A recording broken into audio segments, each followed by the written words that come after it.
faxing an address book. If I walk up and I need to fax something to someone, and maybe I never will fax this person again, I'm not going to put it in an address book. But places that you fax to a lot, you might as well put it in an address book. So let me zoom up a little bit. I'm going to touch fax. I can go over here to hit address book if I wanted to.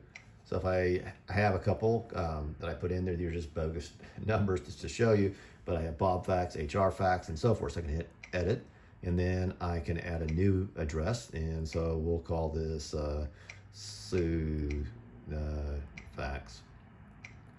This is just whatever for the humans that you're gonna do. It's not gonna, the trick or whatever, you have to put the address, it has to be a correct telephone number. So if it's a long distance number, you have to dial the area code, however you would have to do to dial that number, just like from a land phone or whatever. But I'm gonna make something up.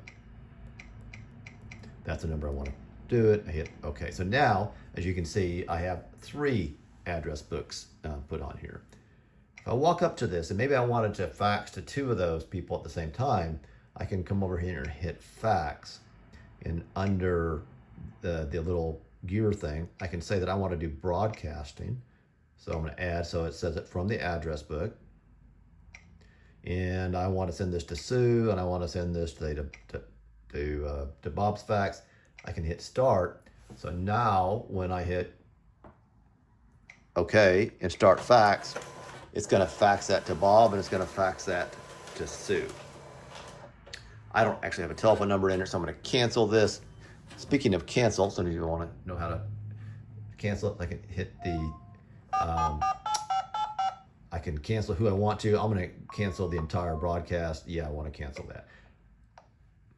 So that's how you actually cancel a job as well. So putting numbers in your address book saves a lot of time and so forth. Again, to use them, just walk up, touch address book, who you want to send it to, hit apply, and hit start fax.